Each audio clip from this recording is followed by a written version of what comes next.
Amigos magos, es martes. Muchísimas gracias por el apoyo al vídeo ayer y hoy os traemos muchísima más información. Todos los movimientos de Occidente, los movimientos de países árabes próximos a Israel, los posicionamientos, dos actores principales que pueden entrar en juego, que pueden ser Irán y Líbano. Vamos a analizar todo.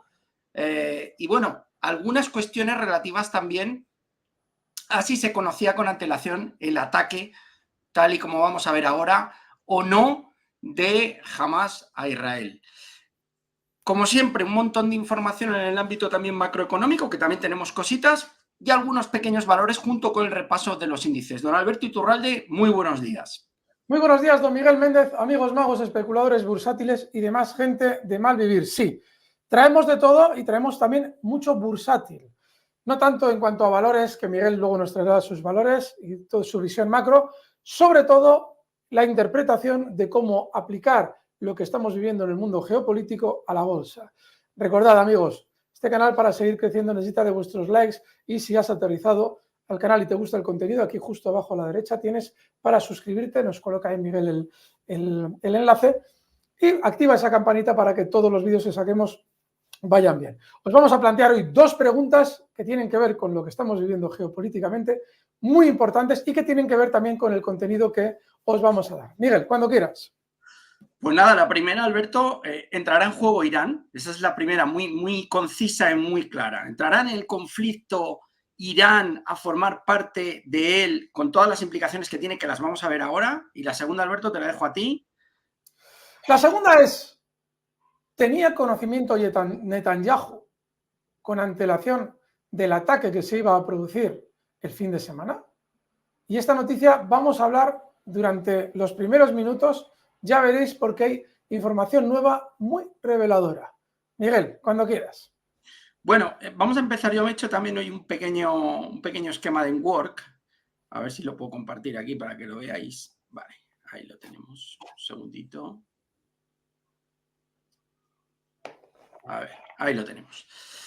Vamos a quitar las preguntas de aquí, que ahí las tenéis. Podéis ir participando y responder. Ahí tenemos. Bueno, hoy he querido, Alberto, dar un poco de importancia al principio a la entrada en juego de dos actores principales que pueden tener muchísima importancia. Y estos dos actores son Irán y Líbano. Vamos a empezar comentando la importancia del estrecho de Hormuz. Fijaos, el estrecho de Hormuz, os lo he puesto aquí, se sitúa prácticamente, es un área de aproximadamente unos 30 kilómetros entre el Golfo Pérsico y el Golfo de Omán. Tiene justo enfrente Emiratos Árabes, aquí está Qatar, aquí está Arabia Saudí, Kuwait, Irak e Irán. ¿Por qué tiene? Y fijaos, aquí en este mapita se ve un poquito mejor. Os he puesto varios mapas para que podáis verlo. El estrecho de Hormuz es esta parte que tenéis aquí, y aquí en el Google Maps lo podéis ver un poquito más. Como está aquí Emiratos Árabes, Qatar, este es el estrecho de Hormuz, aquí está el Golfo de Omán y aquí el Golfo Pérsico, ¿vale? Os he hecho una pequeña descripción, ¿vale? Para que vamos a ir como si estuviéramos en la escuela. Yo sé que hay gente que controla y pilota mucho, pero hay otra gente que no y le gusta que lo expliquemos de fondo, Alberto. Situado frente a la costa de Irán, es una ruta comercial internacional muy reconocida. 39 kilómetros, 21 millas náuticas, se reconoce como un cuello de botella naval. ¿Por qué es importante? Porque el 20% del petróleo transportado por mar en el mundo pasa por el estrecho de Hormuz. Y esto podemos considerarlo un arma de doble filo para Irán. ¿Por qué? Porque es verdad que Irán, y podemos remitirnos a los conflictos del 2011-2012, en un momento en el que puedan establecerse sanciones por parte de Occidente, por parte de Europa, por parte de Estados Unidos, puede intentar bloquear o cerrar el estrecho, pero es un arma de doble filo. ¿Por qué? Porque el 80% de los ingresos de Irán proceden del petróleo. Por lo tanto, esta es la base prácticamente de su economía. Importante aquí destacar, Alberto, Japón, India y Corea del Sur representan el 42% de las exportaciones de petróleo iraní. Es decir, de todo el petróleo de Irán, el 42% Japón, India, Corea del Sur. 17% Japón, 9% Corea, 16% la India. China, otro importantísimo importador de petróleo iraní. El 20% de las exportaciones de petróleo de Irán. Fijaos que está por encima incluso de Japón. Bien, ¿qué tenemos al respecto? ¿Qué ha dicho Netanyahu? Tenemos que entrar sí o sí, no podemos negociar ahora.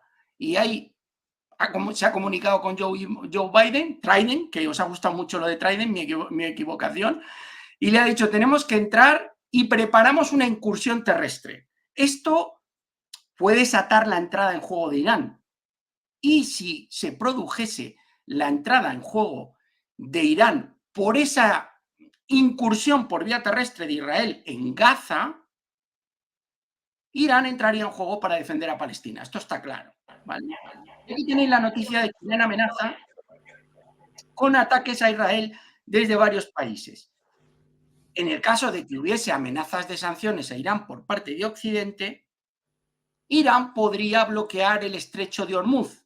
Tened en cuenta que tiene cierto control sobre esta parte porque está enfrente de su territorio. ¿Eso qué conllevaría? Evidentemente una subida del precio del crudo. Ojo, en el conflicto del 2011-2012, cuando hubo, entre comillas, un bloqueo del estrecho de Hormuz, no se produjeron unas subidas sustanciosas del precio del crudo, ¿vale? También tenemos que comentarlo. Esto conllevaría un desastre económico que podría afectar el crecimiento. Por lo tanto, la entrada en juego de Irán va a estar condicionada por la incursión por vía terrestre de Israel en Gaza. Tenedlo en cuenta. Y es un punto muy importante que tenemos que tener en cuenta. Segundo actor importante, Líbano. Y aquí tenemos que hacer referencia a Hezbollah. Hezbollah, que es una organización musulmana libanesa que cuenta con un brazo político y otro paramilitar. Normalmente las milicias las tiene en Siria, pero recibe el apoyo financiero y armamento por parte de Irán. Año de fundación, 1982. Y es que Hezbollah, tenemos las noticias, ha atacado posiciones militares israelíes, ¿vale? Tras confirmar la muerte de 3 de sus miembros. Por lo tanto, Hezbollah ha atacado objetivos israelíes en zonas del Líbano, ¿vale? Esto hay que tenerlo en cuenta, que ya hay ciertas hostilidades. Bueno, sin mucho más. Aquí os traigo un compendio de noticias. Egipto y Emiratos se encuentran en una posición, entre comillas, neutral. Buscan reducir la escalada en Gaza e Israel y lograr una paz justa, ¿vale? Están intentando hacer un poco, junto con Turquía, de mediadores. ¿Qué es lo que ha dicho Bin Salman, Arabia Saudí? Se ha posicionado claramente a favor del pueblo palestino. O sea, aquí tenemos diferentes posicionamientos. En el caso de Emiratos Árabes, ha advertido a Siria de que no permita ataques en territorio sirio por parte de Israel. Esa es otra advertencia que ha llegado en estos días. Y aquí los amigos de 20 minutos, tengo que citar a Alberto Lafuente, han establecido un mapa que me parecía muy interesante traeros, en el que establecen las relaciones de Israel con el resto de los países. Vamos a empezar por las buenas. Teóricamente tiene buenas relaciones Israel con Turquía y con Arabia Saudí y con Emiratos Árabes, pero ya habéis visto que Bin Salman de Emiratos Árabes, perdón, de Arabia Saudí, se ha posicionado a favor del pueblo palestino, a pasar de esas buenas relaciones y de ese intento de acercamiento que estaba intentando llevar a cabo Alberto Estados Unidos entre Israel y Arabia Saudí. Sí, sí. Vale, relaciones equidistantes. Egipto, ¿vale? Que lo tenéis aquí, tiene relaciones equidistantes con Israel. Es decir, está en un punto intermedio. Y luego, malas relaciones de Israel con Siria, evidentemente, con Irán y con Irak. Este es un poco un mapa que yo me parecía súper interesante y le he traído, Alberto. A partir de esto, yo aquí he terminado mi exposición. Recordad, dos actores principales. Irán, si hay entrada por parte de Israel física, incursión por vía terrestre en Gaza, Irán puede entrar en juego, y Líbano. Pues quedaros con esos dos actores y con la importancia del estrecho que hemos visto, por donde pasa el 20% del petróleo a nivel mundial. Alberto, todo tuyo. Vale, vamos a hablar de Irán ahora mismo. Y es que Estados Unidos ya decía ayer que no tenía constancia de la participación de Irán en la organización del ataque. En la parte financiera, esta mañana, José Antonio Binder en Negocios Televisión lo explicaba. Estados Unidos dice que el dinero enviado a Irán y que se había utilizado como arma política dentro de Estados Unidos para acusar a Biden que había financiado a Hamas, ese dinero en teoría todavía no ha sido utilizado, continúa en las cuentas de Irán. Con lo cual, poco a poco parece que surge información que desvincula a Irán del ataque de Hamas. Por otra parte, hay un dato formidable, y es que Hamas ha dicho, primero, que Irán no tiene nada que ver con el ataque, primeramente se había dicho que sí, en realidad lo que se venía a decir es que de algún modo Irán apoyaba moralmente y no estratégicamente ni logísticamente a Hamás. Ahora se ha desmentido efectivamente por parte de Hamás que Irán tenga nada que ver con el ataque logísticamente y armamentísticamente, pero Israel, recordad que insistía con que Irán estaba implicado. Hamás ha dicho otra cosa más. Ha dicho no solamente que Irán no está implicado en el ataque, sino que llevaba preparando el ataque un año. Este dato es súper importante. Hamás ha dicho que llevaba preparando el ataque desde hace poco más de un año. Claro, Israel está muy interesado en implicar a Irán para atraer a Estados Unidos al conflicto. Israel e Irán son enemigos acérrimos, con lo cual veremos si efectivamente se produce esa escalada. Ahora mismo está la cosa todavía mucho por ver, por eso nos importa tanto vuestra opinión. ¿Conseguirá Israel implicar a Irán en el conflicto? ¿Se implicará Irán en el conflicto si Israel entra en Gaza? Ojo, porque ya Israel está diciendo algo muy importante, y es que, fijaos que una de las noticias, no sé si te la he pasado, Miguel, pero esto es muy importante, y es que Israel ya ha dicho que la guerra será larga y será nuestro 11S. No sé si lo tienes por ahí la noticia. Sí, te la voy a pinchar yo de todas formas, porque esta noticia es muy importante. Ojo, tienes, Alberto. Cuando Israel dice que la guerra será larga y es nuestro 11S, tened en cuenta algo muy importante. La comparación es un tanto diabólica. Ya sabéis cuáles son todas las teorías teóricamente de conspiración. ¿Perdona, Miguel? Sí, descomparte, Alberto, si quieres, que la tengo yo ya en pantalla. Vale. Fijaos, esa es la noticia. La trae El Mundo. Fijaos que la comparación con el 11S es cuanto menos inquietante, porque en muchas ocasiones se ha establecido la posibilidad de que Estados Unidos, en el mejor de los casos, permitiera el ataque a las Torres Gemelas. Y eso siendo relativamente benévolos con la administración estadounidense, porque hay teorías todavía mucho más siniestras. Pero claro, lo que todo el mundo está de acuerdo es que el 11S sirvió de excusa a Estados Unidos para la política que hizo posteriormente en Oriente Próximo. De manera que mucho cuidado con lo que está diciendo, porque hay un componente más. ¿Cómo que la guerra será larga? La descompensación de fuerzas que hay entre Israel y Palestina, Gaza en este caso, porque se supone que es la zona que va a ocupar, es inmensa.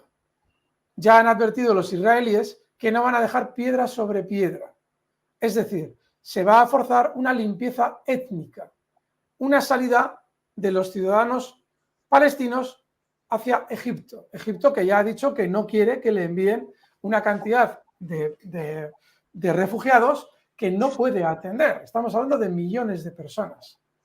2,5 millones de personas creo que es. De los cuales una parte inmensa son niños. Son menores de 18 años. Entonces, ¿qué es lo que estamos viendo en este problema? ¿Cómo Israel dice que la guerra va a ser larga?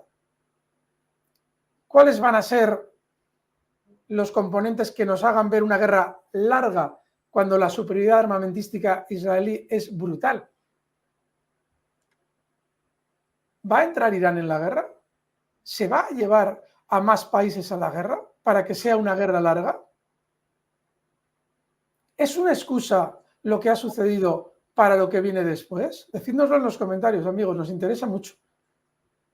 Miguel, continuamos. Vamos con esa noticia. No sé si te parece, Alberto, voy a hacer una cosa muy rápida, ¿vale? Que va a ser la siguiente. Dame solo un segundo. Mira, vamos a poner este vídeo en el que...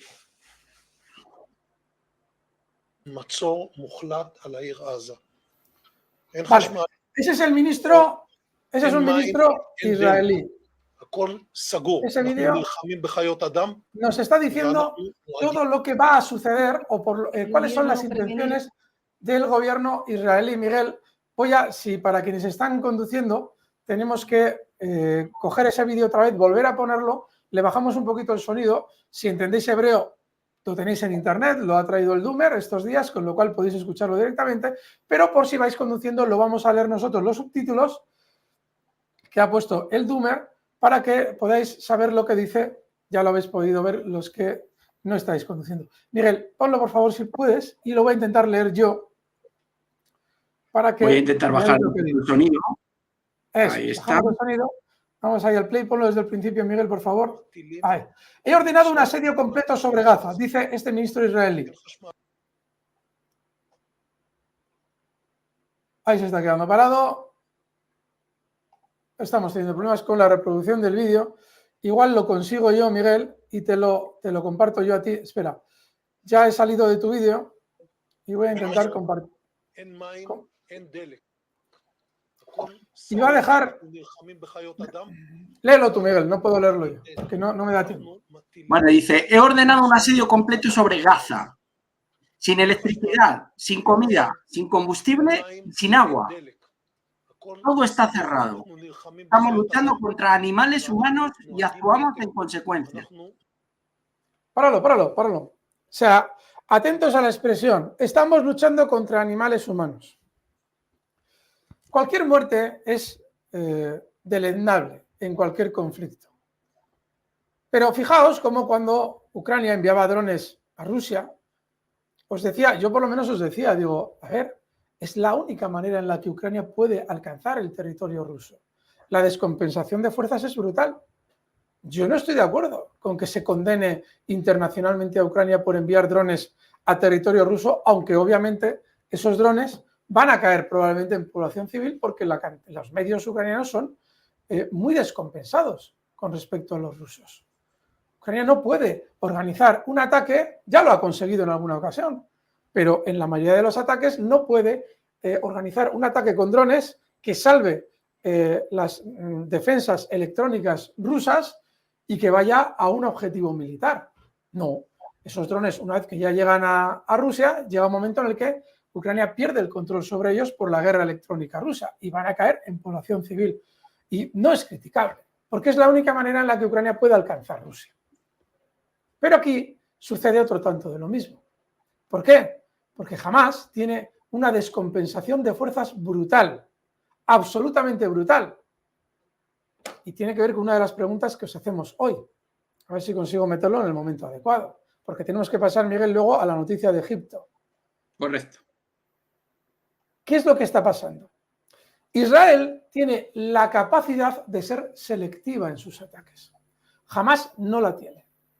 Y lo vamos a comentar en la siguiente noticia, que también sirve para dilucidar si Netanyahu permitió el ataque o no. Sin embargo, las fuerzas de Hamás, que han cometido las tropelías que habéis visto en las noticias, por cierto, tiene 100 rehenes. Eso es lo que ha dicho Hamás. Tiene 100 rehenes, de los cuales algunos son soldados. Y aquí hay que tener, a la hora de analizar, un poco de astucia. ¿Por qué?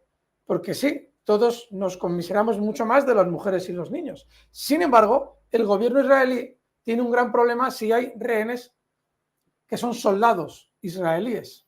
Si Hamás ha capturado soldados israelíes. ¿Por qué tiene un problema el gobierno de Netanyahu?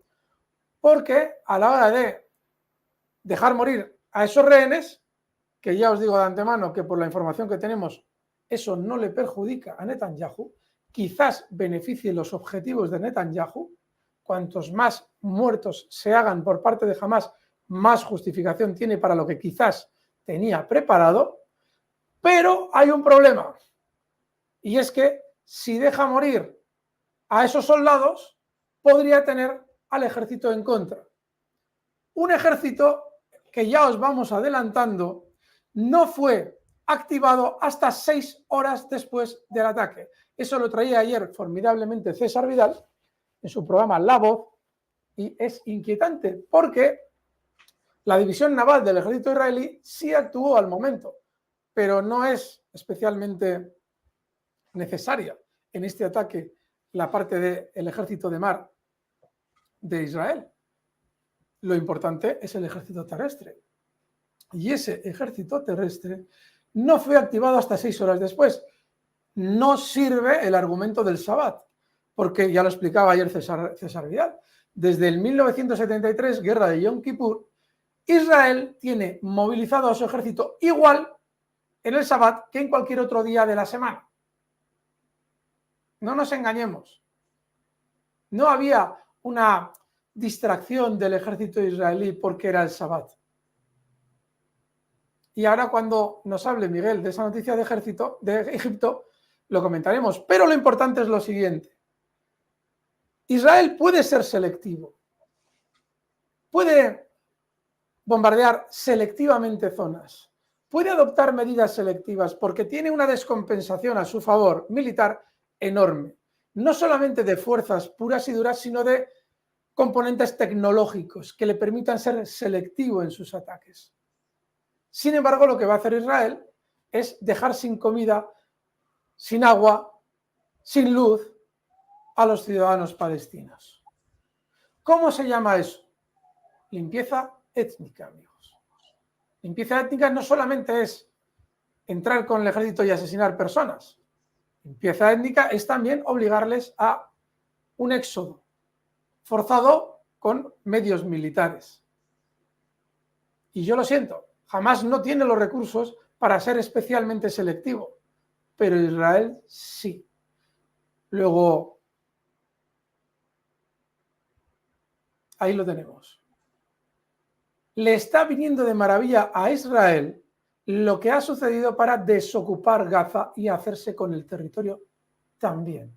Y ahora, Miguel, por favor, porque claro, en realidad tú vas a perjudicar a la población palestina. Y alguien dirá, pero es que todos los palestinos apoyan ese ataque. Falso, falso. Y luego os traemos una noticia formidable que os acredita que no. Has dicho, Alberto, perdona, Miguel. Has dicho dos cosas sobre las que quiero hacer una reflexión. Una es, hoy venía escuchando la radio y había un especialista que comentaba, yo creo con el mismo criterio que el tuyo, que en este caso jamás no tenía a su disposición medios materiales ni un ejército consistente a la altura del ejército de Israel. Punto uno. Y que al final muchas de las armas estaba consiguiéndolas incluso en el mercado negro, porque evidentemente no tiene capacidad para hacer frente al ejército de Israel. Y luego has dicho otra cosa muy importante, y es que el suministro de agua en la franja de Gaza depende de Israel. Por lo tanto, al igual que la energía eléctrica. Yo ayer escuchaba algún vídeo que decía que había niños que no habían podido salir de la franja de Gaza, que es el infierno en la tierra, en el sentido de que no tienen permitido prácticamente, o la cárcel en la tierra no tienen permitida la movilidad. Es algo tremendo, pero si encima les dejamos sin agua, sin luz, en fin, y sin nada, a mí no me gusta. Yo quiero una reflexión un poco genérica para toda la gente que nos ve. Chicos, que no nos gustan las imágenes que hemos visto de los ataques a gente de Israel, ¿eh? A mí no me gusta ni las imágenes de esta chica que estaba en la furgoneta, ni las imágenes de los muertos, para nada. Pero evidentemente tampoco me gustan las imágenes de la otra parte, ni me gusta que a una parte de la población se la deje sin energía y sin agua. Y otra cosa más, ¿no? Pero ¿por qué los medios occidentales, Alberto? Es que ni los telediarios, ni las radios, no se hacen eco también de las bombas que están cayendo en Palestina, en la franja de Gaza. Ni ese asedio del que tú nos hablas. Tú lo has llamado limpieza étnica. Pero es que dejar a una población sin agua y sin luz. Sí, limpieza étnica. Y que no caigamos en el error de pensar que la limpieza étnica es solamente eliminar al que es diferente. No, es obligarle a salir de un territorio. También pues eso es limpieza. Ayer, Alberto, escuchaba el porcentaje de niños en la franja de Gaza y era altísimo, ¿eh? Altísimo. Dentro de la población. 2 millones de personas y el porcentaje es altísimo. Bueno, vamos con esa que nos comentabas de Egipto. que Sí, las vamos con esa noticia porque esa es la clave de una de las preguntas de hoy. Es la clave. Bueno, creo que ahí la tenéis. Vale. Bueno, Egipto Atención. advirtió a Israel 10 días antes del ataque, una operación terrible. El diario israelí Ynet asegura que el ministro egipcio de inteligencia avisó a Netanyahu del ataque. Israel ha desmentido esta información. Sí, amigos, sí. Esta es la clave de si sabía Netanyahu la operación o no, si la conocía y dejó hacer porque le interesaba políticamente para las medidas que va a adoptar ahora, o ha sido algo tan sorpresivo como nos cuenta. Ayer César Vidal explicaba algo formidable, y es que la frontera entre Gaza e Israel es la frontera más protegida del mundo. Tiene 7 sistemas de seguridad implementados, desde vigilancia mediante drones hasta barreras térmicas, todo lo que os podáis imaginar de última generación para protegerla. Y si no puedes evitar el paso de unos luchadores de Hamas, sí puedes saber en todo momento que ese ataque se está produciendo. Aunque no lo puedas parar, puedes conocer el ataque y reaccionar activando al ejército. No 6 horas después de que el ataque se produce, como sucedió el sábado pasado. Y esto es importantísimo. Es importantísimo porque hay un concepto clave. El Mossad israelí a día de hoy es el servicio de inteligencia considerado el más eficaz del mundo. El más eficaz. Probablemente no sea cierto, probablemente el más eficaz sea la CIA, si no lo es el ruso. Pero bueno, porque el ruso también ahora está en guerra y eso da una eficacia enorme a los servicios de inteligencia, el tener a su país en guerra. Pero si no es el más, sin lugar a dudas es uno de los que más eficaces del mundo. Egipto conocía el ataque con antelación y ya lo está diciendo. ¿Alguien se cree que si Egipto conocía el ataque no lo conocía el Mossad? El hecho de que Netanyahu lo niegue, yo me creo bastante más de lo que dice Egipto que lo que dice Netanyahu. El hecho de que Netanyahu lo niegue no es relevante. Lo relevante es, ¿lo conocía Egipto y no lo conocía Israel? ¿No lo conocía el Mossad? Eso es imposible, amigos. ¿Lo conocía Egipto? ¿Lo conocía el Mossad? ¿Y no se activó al ejército israelí hasta 6 horas después? Escuchaos, por favor, las noticias de ayer de César Vidal. No, amigos. Dadnos vuestra opinión en los comentarios, pero de la información que estamos viendo se deduce con bastante fiabilidad la idea que os traíamos ayer. Netanyahu conocía el ataque y dejó hacer porque le interesaba para los intereses para llevar a cabo su agenda posterior.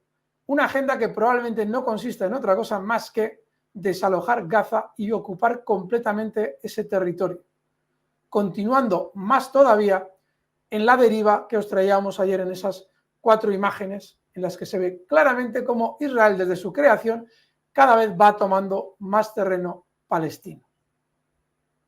Y ojo, no todos los palestinos apoyan las acciones de Hamas. No nos equivoquemos a la hora de diferenciar un brazo armado y un pueblo. Israel sí puede ser selectivo. Hamas obviamente no, porque no tiene los recursos para serlo. Tiene que ser un ataque indiscriminado, como lo habéis visto durante estos días. Sin embargo, Israel sí puede hacerlo selectivo. Luego os vamos a dar una noticia sobre Hamas, que también la traía ayer César Vidal, yo la he conocido gracias a él, pero os la vamos a traer, que es formidable a la hora de entender lo que está sucediendo en el conflicto. Miguel, tenemos más noticias, no sé si... Vamos a pasar a la siguiente. Sí. Mira, traigo esta. El jefe de la ONU se declara profundamente angustiado por el asedio israelí a Gaza. Os leo textualmente. Estoy profundamente angustiado por el anuncio de hoy de que Israel iniciará un asedio completo de la Franja de Gaza sin permitir la entrada de nada, ni electricidad, ni alimentos, ni combustible. dijo Guterres. El ejército israelí dijo que había convocado una cantidad sin precedentes de 300.000 reservistas. Guterres dijo que la situación en Gaza era extremadamente grave antes del ataque sorpresa del grupo militante. Ya añadió que solo se deteriorará exponencialmente. Insto a todas las partes a que permitan el acceso de las Naciones Unidas para entregar asistencia, porque es que ayer Europa quitó la asistencia y luego rectificó, dio marcha atrás y volvió a decir que bueno, que los paquetes de asistencia humanitaria que los iban a mantener. Pero es que no sé qué deja a la población morir de hambre. Es que es increíble. Es decir, hay 2 millones de personas en una situación precaria. Habrá, pongamos que jamás tendrá, ¿cuántos activos, cuántos mismos activos podría tener antes del ataque? ¿2.000, 3.000? No tengo ni idea, este es un dato que estoy dando a voleo. Y vamos a dejar morir de hambre y de sed a 2 millones por lo que han hecho ese grupo armado. Pero la noticia que nos trae Miguel es la clave de todo. Es la clave de todo. Y alguien dirá, ¿pero qué estás diciendo? Pero si este hombre, claro, este hombre viene de un país que es pro-palestino, con lo cual, no, este hombre no tiene importancia. Este hombre que estáis viendo aquí, Guterres, atiende a la agenda de Estados Unidos. Y si la agenda de Estados Unidos hubiera consistido en ir a por Irán antes del ataque de Hamas, es decir, si Estados Unidos, que Estados Unidos también conocía el ataque, no tengáis ninguna duda, hubiera tenido en su agenda llevar a Irán a luchar, Guterres no realizaría esas declaraciones. A Guterres le habrían dicho, tú no digas nada porque ahora las víctimas es Israel y ahora nos interesa que Irán se implique en el conflicto. Si el secretario general de la ONU está saliendo a realizar un apoyo humanitario tan marcado en favor de Palestina, es porque la entrada de Irán en el conflicto no está en la agenda estadounidense, solo lo está en la agenda israelí, en la agenda de Netanyahu, en llevar la guerra lo más allá posible, lo más larga posible, para lograr el objetivo que os explicábamos ayer. Aglutinar detrás de él a toda la población israelí que se está manifestando en las calles contra Netanyahu para lograr el poder. Y de hecho, se ha producido ayer un dato formidable que demuestra 2 cosas. Primero, que Netanyahu ha logrado su objetivo y segundo, que la oposición de Netanyahu tiene muy poca habilidad política. Porque la oposición a Netanyahu dentro del país se ha alineado completamente detrás de él para pedir un gobierno de concentración nacional. Ese es el gran error de la oposición a Netanyahu en Israel. Porque la oposición, si es oposición, debería haber investigado y debería estar colocando en la mesa por qué no se activó al ejército inmediatamente según se comenzó a producir el ataque de Hamas. ¿Por qué se permitió que superaran todas las barreras de defensa alegremente para ver las imágenes que hemos visto en el telediario? Y sin embargo, fuera de esa reacción por parte de la oposición israelí, se han alineado detrás de Netanyahu, entrando en el juego probablemente que quería Netanyahu, que es anular toda la oposición de la ciudadanía y la oposición política dentro de Israel. La prueba probablemente de que en la agenda de Estados Unidos no está la entrada de Irán es la noticia que nos trae Miguel, que es formidable, aunque parezca una tontería. Si Estados Unidos tuviera en agenda la entrada de Irán, este señor no estaría apoyando tan abiertamente el respeto de los derechos humanos en Palestina. Miguel, una noticia fantástica que has encontrado y que te agradezco que traigas. Bueno, vamos a esta que me traías tú. Congresista llama a investigar si las armas usadas por Hamas contra Israel proceden de Ucrania. Yo esto antes de que me lo enviases ya lo había escuchado, que estaban utilizando algunas armas ucranianas. Exacto. Y aquí entramos en lo que ya se llevaba oyendo desde el principio. ¿Por qué ayer no lo dijimos? No lo dijimos por una razón. Estaba yo esperando a que apareciera la noticia. ¿Cuándo aparece la noticia? Porque ya todos damos por hecho que efectivamente desde el principio dábamos por hecho que las armas que estaba utilizando Hamas venían de Ucrania. Os hemos venido explicando estos meses qué está sucediendo con las armas que Occidente envía a Ucrania. No los tanques, obviamente, pero sí con las armas ligeras, antitanques, drones, bueno, todo tipo de armas que puedan viajar de un país a otro dentro de la discreción. Pero claro, no teníamos la noticia.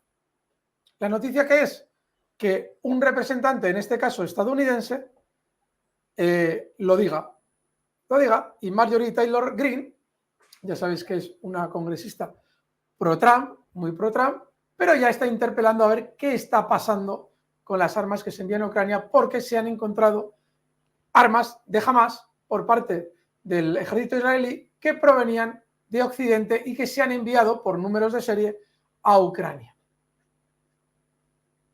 Claro. Alberto, perdona que te interrumpa, es que es blanco y en botella. Son armas estadounidenses enviadas a Ucrania. Exacto. Por número de series se conoce el origen de las armas. Claro, y ahora viene ya la situación formidable. Daos cuenta de que Miguel nos va a traer una noticia ahora tremenda relacionada con las ayudas de Estados Unidos a Ucrania, que ha encontrado una información formidable. Claro, ahora mismo ya hay en Estados Unidos muchísimas voces que dicen, oye, no se puede seguir enviando armas a Ucrania. Y obviamente Ucrania conoce que no solamente ha traficado con esas armas por corrupción para los ministros de defensa de turno llevarse dinero del armamento que envía Occidente a Ucrania. Ministros de defensa ya, entre comillas, destituidos, pero disfrutando su dinero. No, es que ahora tienen miedo de que no lleguen más armas. ¿Y qué es lo que se le ha ocurrido a Zelensky para intentar explicar el origen de las armas de Hamas? Pues atentos, porque eso nos lo trae, y te voy a dar yo la noticia, Miguel, nos lo trae el Huffington Post, diario tragacionista donde los haya. A ver, no, te voy a compartir yo la pantalla, Miguel, mira a ver si puedes poner mi noticia. Sí. Nos dice el Huffington Post, nos dice, Ucrania desbarata el supuesto plan que le relaciona con Hamas. El ejército ruso ya ha entregado a los... Agarraos que esta es buena. El ejército ruso ya ha entregado a los terroristas de Hamas armas fabricadas en Estados Unidos y en países de la Unión Europea capturadas durante las hostilidades en Ucrania, dice un comunicado del Servicio Secreto Ucraniano, Servicio de Inteligencia Ucraniano. Agarraos, que va. La inteligencia militar ucraniana, el GUR, ha denunciado este lunes una supuesta operación rusa que habría consistido en entregar a Hamas armas occidentales capturadas por las fuerzas rusas en Ucrania, para acusar a los ucranianos de haber revendido armamento a grupos terroristas. El ejército ruso ya ha entregado a los terroristas de Hamas armas fabricadas en Estados Unidos y en parte de la Unión Europea capturadas durante hostilidades en Ucrania. La segunda fase del plan, agrega la nota, es acusar al ejército ucraniano de vender armas occidentales a los terroristas de forma habitual. Amigos, ¿se podrá ser más patético? Pregunta que incluimos en nuestros comentarios. Tragacionistas del mundo, ¿os creéis la noticia? Os prometemos no sacaos en nuestra sección Tragacionistas por el mundo o el comentario tragacionista del mundo, del día. ¿Os creéis la noticia? No se puede ser más ridículo. Yo no sé si se puede comentar esta noticia porque, como suele decir Liu Sibaya, comentarlo es estropearlo. Así es que, amigos, ahí tenéis. Miguel, no sé cuál es la noticia que sigue. Los casos de corrupción que han aparecido han sido en Ucrania, no en Rusia.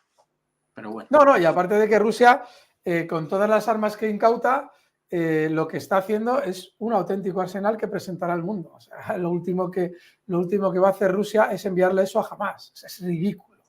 Ridículo. Recordad que Israel y Rusia tienen muy buenas relaciones. Ayer explicaba César Vidal la relevancia de Stalin en la creación del Estado de Israel. El espaldarazo final, lo explica él, y seguro que en ese sentido tiene muy buena información, es de Stalin para la creación del Estado de Israel. Continuamos, Miguel. Venga. Bueno, voy a hacer dos en uno, Alberto. Bueno, Zelensky, que vincula la guerra de Israel y Gaza con Putin. Esto ya tela. Sabemos información muy clara de que Rusia está interesada en provocar una guerra en Oriente Medio. Lanza una dura misiva en la que deja caer que a Rusia le conviene un nuevo conflicto bélico. Y unido con lo que estabas comentando, sacamos esta, que es que dice que Biden podría solicitar al Congreso, esta sí que es de Trident, al Congreso el mayor paquete de ayuda para Ucrania hasta la fecha. ¿Estás sentado, Alberto? Espera. Antes de que lo que nos vas a contar, que es de traca matraca, echa un vistazo a la anterior, la que has puesto hace un momento. Zelensky vincula la guerra de Israel y Gaza con Putin. 2 puntos.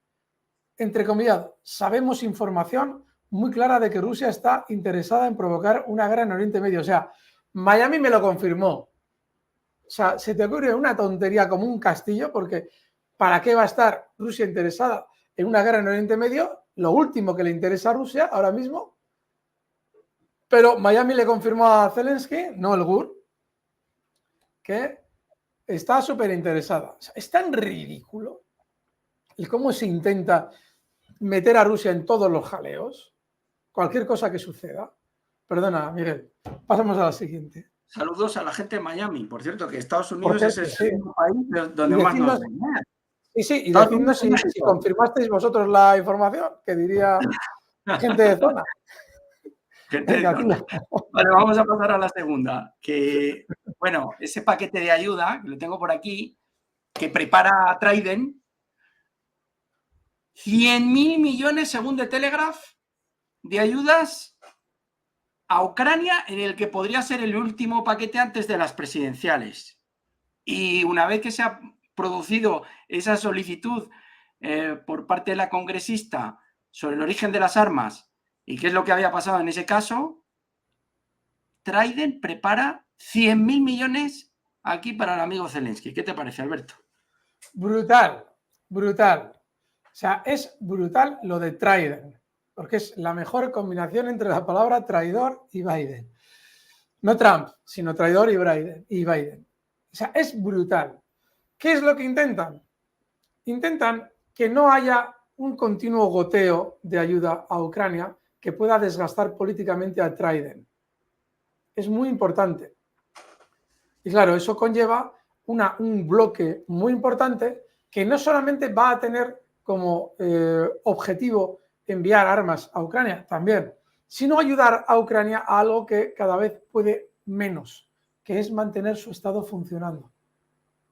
Y es que, obviamente, la guerra con Rusia le está suponiendo unas dificultades enormes para un normal funcionamiento del Estado.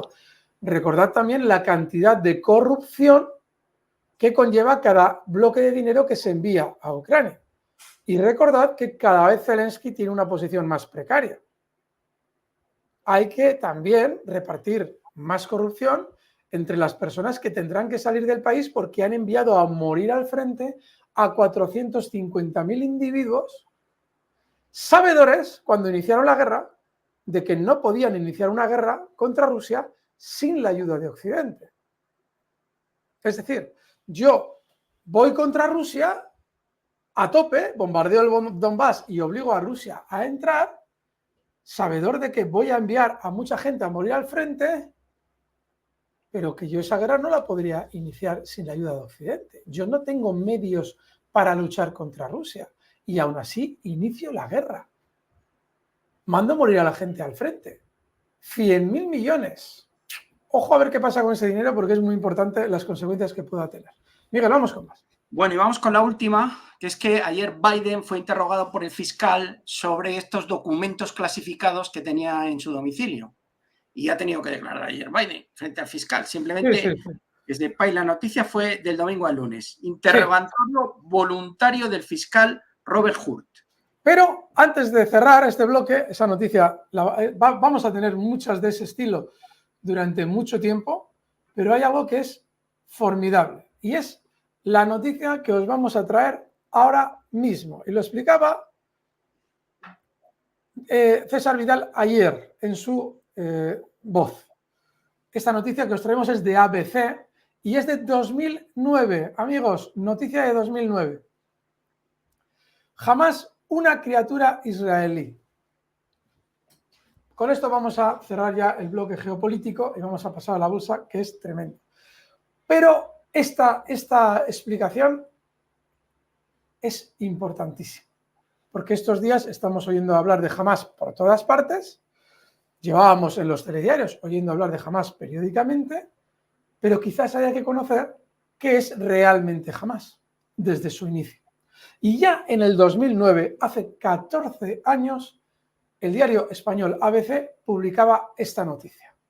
Hamás, una criatura israelí. Y dice el diario ABC. Israel financió directa e indirectamente entre la década de los 60 y mediados de los 80 a la organización con la intención de convertirla en un contrapeso político de la OLP de Yasser Arafat. Ya os pongo en contexto. La OLP de Yasser Arafat era un organismo más de corte nacionalista, más orientado hacia la conversación y hacia las negociaciones que hacia la lucha armada. También había tenido parte armada, su brazo armado, pero Yasser Arafat quería a poder ser unas negociaciones. Tenía claro que la violencia no tenía sentido contra Israel porque Israel era inmensamente más fuerte. Y si utilizaban la violencia, lo más normal es que en el tiempo Israel consiguiera ocupar todos los territorios palestinos y hacerse con todo el territorio de esa zona adyacente a la península de Sinaí, en la que hoy en día está ubicado Israel y que comparte por ahora con palestinos. Hamás es una criatura de Israel y en tiempos del primer ministro Isaac Shamir, esto lo decía Yasser Arafat, y en tiempos del ministro Isaac Shamir le dio dinero Israel a Hamás y más de 700 instructores entre colegios, universidades, y más de 700 instituciones a Hamás entre colegios, universidades, mezquitas. Incluso Isaac Rabin terminó admitiéndolo cuando le acusé de ello, en presencia del presidente egipcio Hosni Mubarak, dijo Yasser Arafat. El histórico líder palestino que es Yasser Arafat. No es recordado como un modelo de credibilidad, Yasser Arafat, ni de juego limpio político. Pero estas palabras suyas, pronunciadas en una entrevista publicada por el italiano Corriere della Sera en 2001 y nunca desmentidas, siguen considerándose testimonio de que el movimiento de resistencia islámica es prácticamente un hijo de Israel.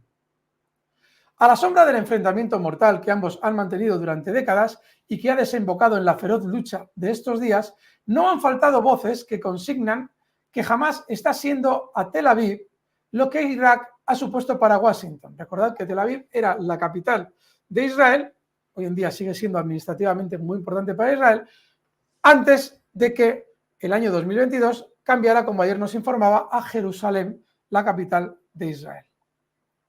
Y es que Israel financió directa e indirectamente entre la década de los 60 y hasta mediados de los 80 a la organización que hoy combate en Gaza, precisamente con la intención de convertirla en un contrapeso político al nacionalismo de la OLP de Yasser Arafat. El doble de mezquitas, continúa el artículo. Altos funcionarios americanos, particularmente de la CIA, han confirmado estos hechos que Israel prefiere olvidar, pero que sustancian investigaciones del Centro de Estudios Estratégicos de Haifa o de Estados Unidos, junto a reputados analistas políticos e investigadores del avispero de Oriente Próximo. Entrecomillado, la ayuda de Israel a Hamás fue un intento claro de dividir y diluir el apoyo a una OLP fuerte y laica, oponiéndole una alternativa religiosa. Sostiene, finalizado ya entrecomillado, sostiene el periodista Richard Seil, basándose en documentos del Instituto Internacional de Políticas Antiterroristas del Estado Judío y coincidiendo en sus conclusiones con expertos como Anthony Cordesman. Los orígenes remotos de Hamás se remontan al momento posterior a la Guerra de los 6 Días de 1967, cuando células de la Hermandad Musulmana de Egipto desplegaron sus eficaces actividades de educación y apostolado en los países árabes vencidos por Israel. Los orígenes remotos de Hamás se remontan al momento posterior a la Guerra de los 6 días, esto lo repite. En 1978, el jeque Ahmed Yassin registraría la rama palestina de este exitoso fenómeno, el todavía vigente Al-Mujamma al-Islami, germen de Hamás, y un año después recibiría el permiso oficial de Israel. Y un año después, a 1978, recibiría el permiso oficial de Israel. Su gobierno vio en este centro un movimiento moderado con alta capacidad de seducción popular que pensaron podría contrarrestar en la calle el poder de la entonces violenta OLP, autora de secuestros y ataques aéreos contra suelo judío. Matthew Levitt, subsecretario de Inteligencia del Tesoro de Estados Unidos, asesor del FBI y autor del libro Hamás, señala que Israel permitió doblar el número de mezquitas en Gaza entre 1967 y 86, el 40% de ellas controladas por Al-Mujamma. Entre medias, consta que el primer ministro hebreo Menahem Begin empezó en 1978 a pagar sueldos y a captar palestinos islámicos opuestos a la OLP entre esas ligas aldeanas herederas de los hermanos musulmanes de las que nació Hamás. ¿Qué es lo que nos dice el artículo?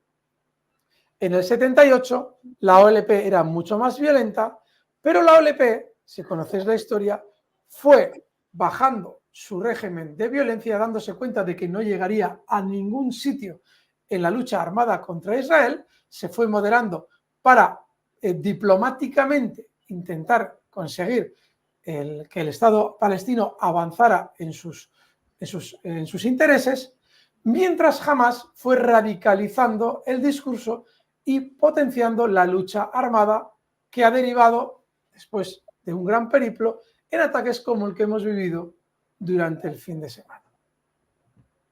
Ojo, amigos, que igual lo que se nos está presentando por parte de Israel no es toda la verdad de lo que está pasando en el conflicto palestino-israelí. Dejadnos vuestros comentarios, por favor.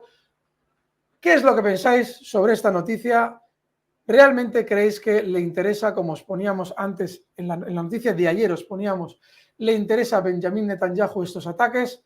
¿Qué es lo que va a pasar? Dadnos un like si os gusta que traigamos esta información, poned vuestros comentarios y si os gusta lo que traemos también considerad la opción de suscribiros a nuestro canal. Miguel, yo con esto ya he terminado el bloque geopolítico. Vamos a lo mollar, vamos a la bolsa y a la macroeconomía. Miguel, dinos tu opinión también, por favor. No, una OLP, como comentabas, que tenía un carácter mucho menos extremista, más mediador, intentando conseguir el reconocimiento de la comunidad internacional, y tiene todo el sentido ese contrapunto que buscaba Israel en su momento, porque claro, la idea de Arafat, un poco predecesora de la Autoridad Nacional Palestina, que tiene un carácter un poco menos extremista de lo que era Hamás, y buscaba más el reconocimiento de toda la comunidad. Bueno, en fin.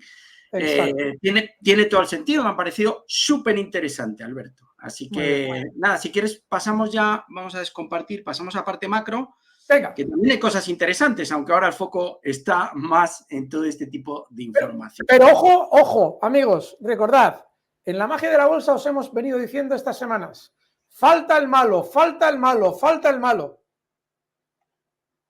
Mirad cómo la geopolítica tiene que ver con la bolsa. Hay una sección de lloricas que dice, hoy no habléis de bolsa. Hablamos de bolsa y mucho, y mucho. Todo lo que hemos hablado hasta ahora, 53 minutos de vídeo, es bolsa. Si no lo interpretáis como bolsa, no entendemos la bolsa. Si no interpretamos eso como bolsa, no podemos dedicarnos a la bolsa. Lo que está pasando nos da una idea de una entrada compradora en el mercado brutal que luego explicaremos. Miguel, todo tuyo.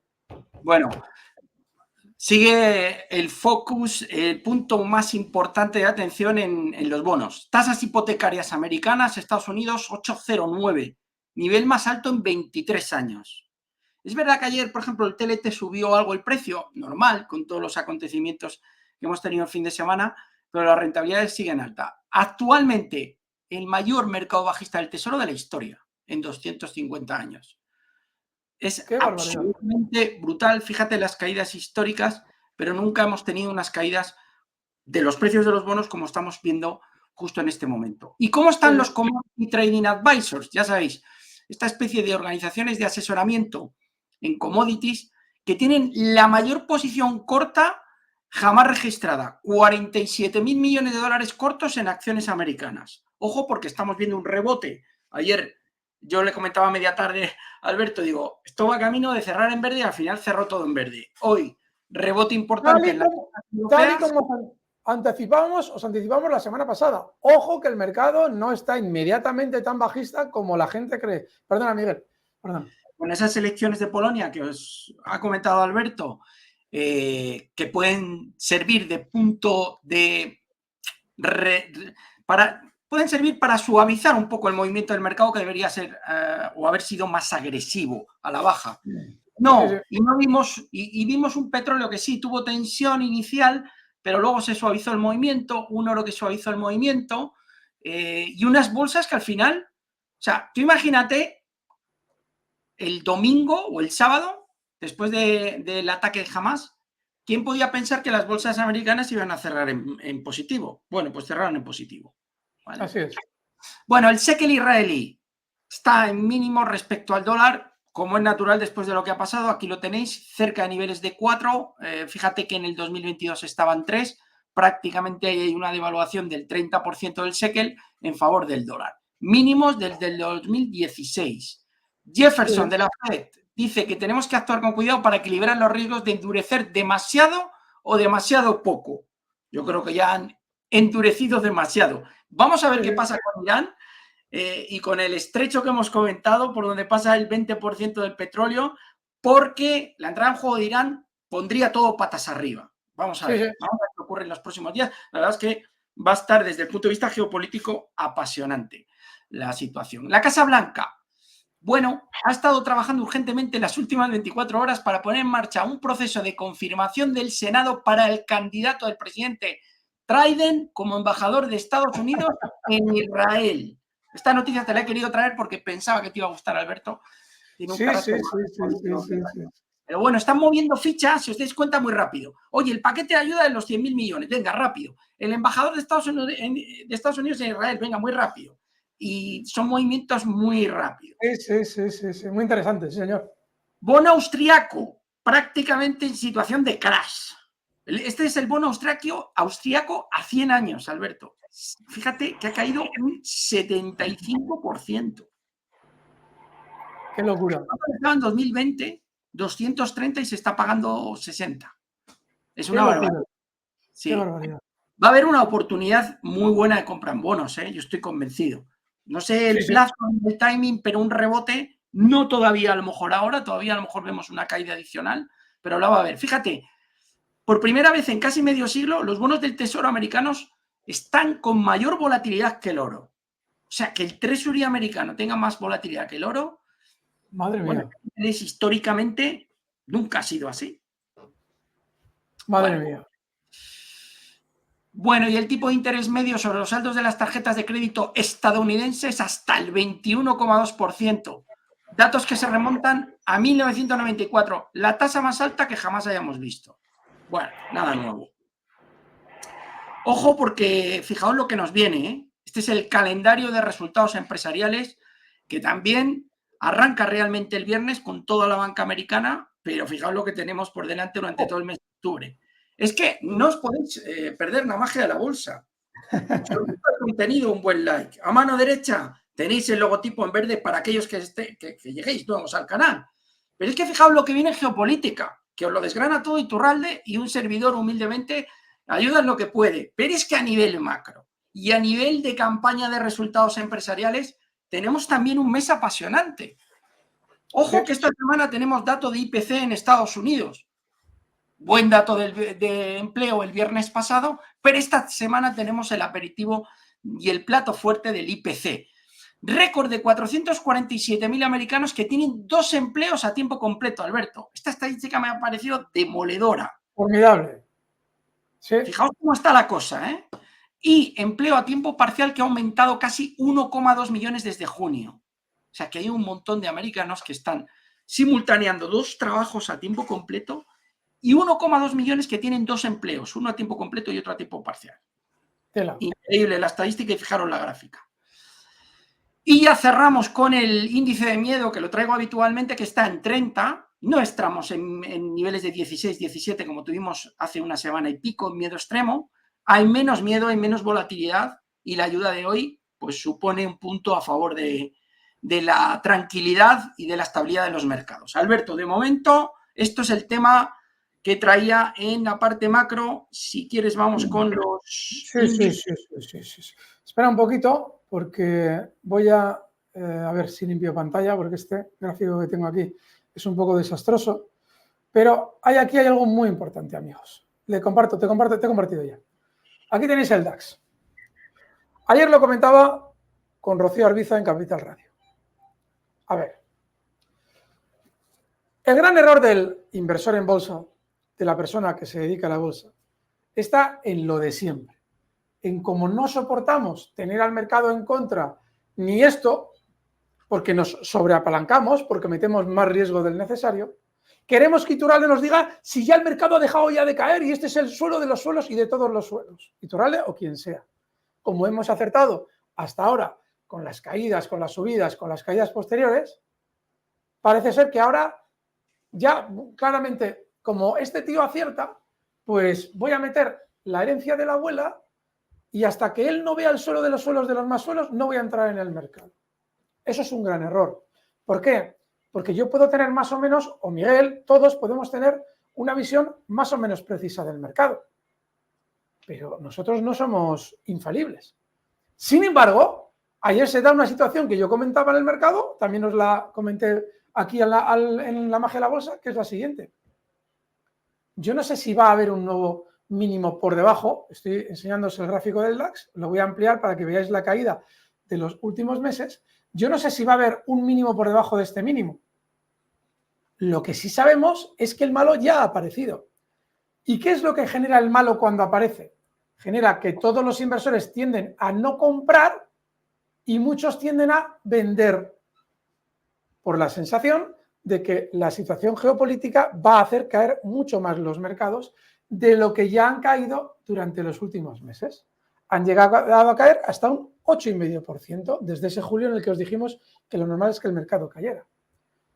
Luego, ahora para un inversor es importante saber si va a haber un nuevo mínimo. No. Si os traemos el guión durante los últimos meses de que los máximos que hemos visto en julio no son los máximos que se romperán al alza, volveremos a ver nuevos máximos por todo lo que hemos venido explicando durante estos meses. ¿A ti qué más te da comprar ayer, cuando ya ha aparecido el malo, y quedarte comprado? En niveles del DAX, estamos hablando de niveles de 15.120, 15.150 y quedarte comprado. Yo no sabía ayer que hoy el mercado iba a abrir al alza con fuerza, porque nada más cerrar ayer el mercado europeo, lo que teníamos era un mercado estadounidense, sí, bien, buen tono, pero yo cuando hago mi intervención en Capital Radio, lo que explico es que, a ver, ¿qué más da si hay un nuevo mínimo? Si tú sabes que ya ha aparecido el malo, el sistema financiero ha tenido que entrar comprador claramente el lunes en el mercado. Por eso no ha caído el mercado.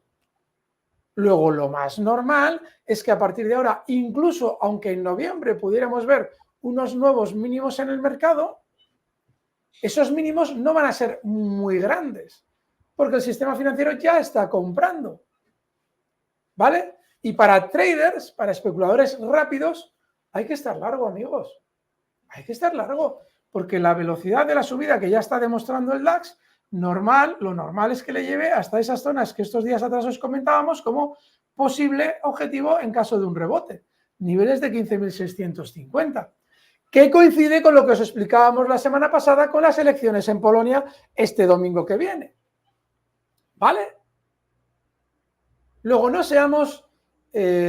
nos desresponsabilicemos de nuestras inversiones y que venga aquí alguien a decirnos, mira, ahora tienes que meter la orden y la tienes que poner aquí, pon el dedito aquí, pon el ojo aquí en la pantalla, mira este número y ahora, venga, yo te voy a ayudar a darle al botón, venga, te ayudo.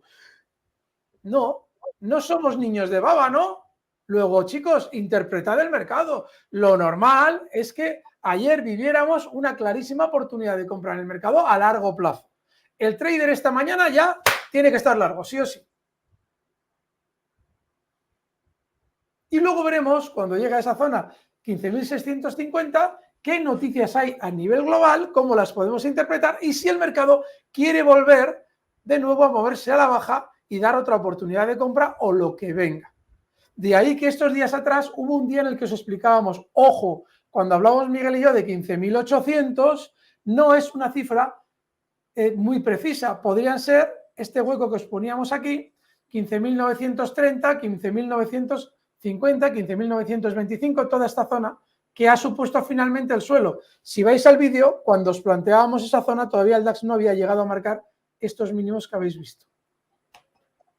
¿Vale?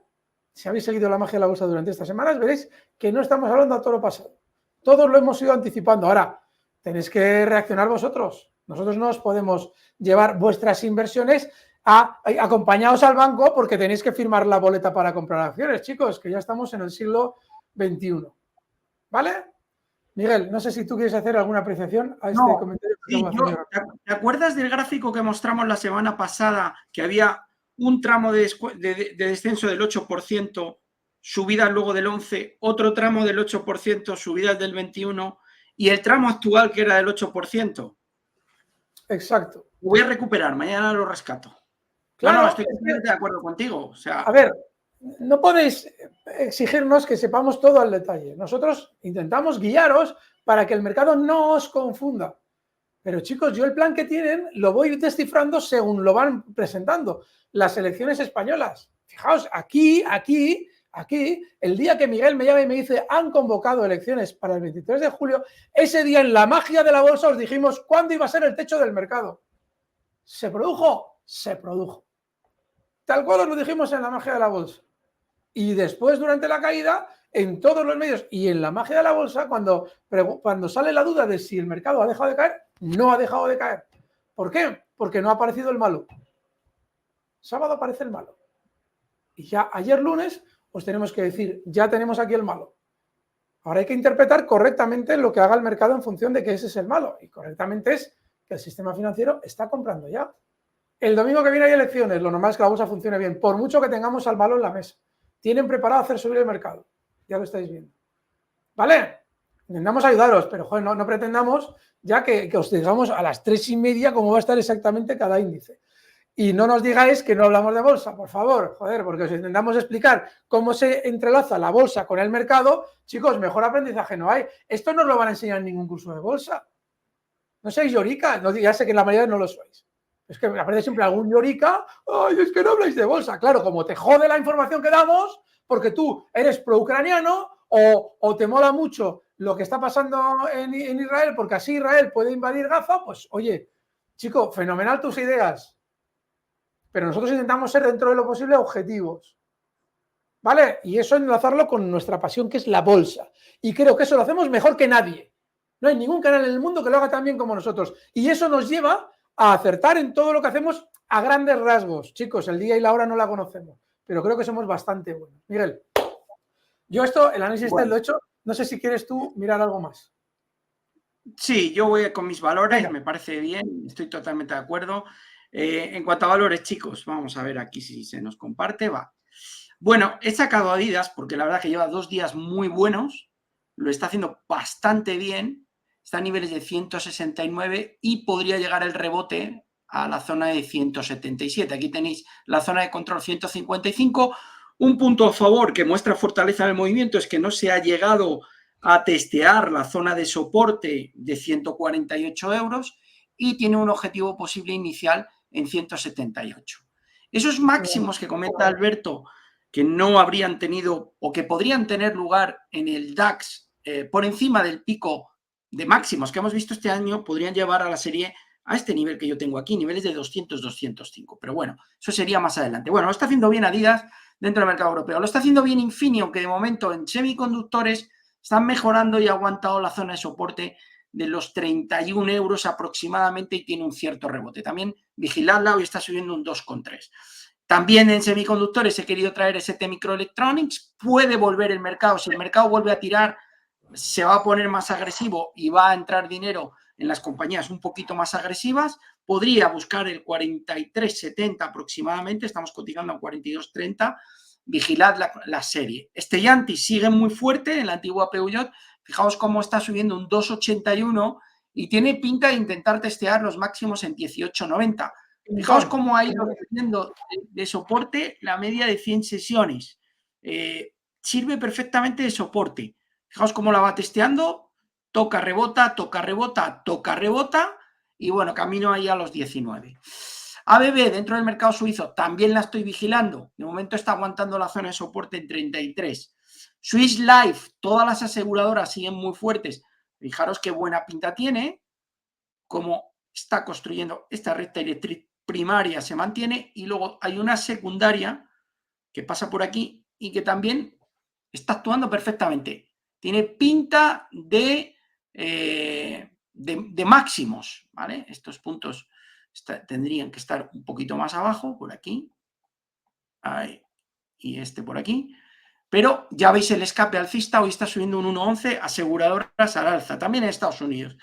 Bueno, Partner Group, nosotros aquí salimos, pero la verdad es que tengo que decir que después de hacer una bajada hasta niveles de 9,65 con el catalizador de la noticia del incremento de capital bajo gestión, pues sigue estando ahí el run en el mercado, 1039, hoy está subiendo un 2,36, el movimiento tiene buen aspecto. Igual hay que volver a reentrar en Partner Group, Private Equity. Bueno, pasamos al mercado americano. PDD, esto es comercio minorista. Fijaos qué salida, ¿eh? Sí, sí. PDD Holdings. Tiene buena pinta. O sea, está en un punto, no he trazado línea, pero aquí está en un punto importante para la ruptura. Y tiene pinta de que va a romper al alza. Bueno, ahí lo dejamos. PDD, quedaos con ella. Cadence Design. Esto es inteligencia artificial, pero un poco de la buena, no de la tan especulativa. Fijaos que el valor está en máximos y dentro de valores del Nasdaq 100, la verdad es que lo está haciendo de maravilla.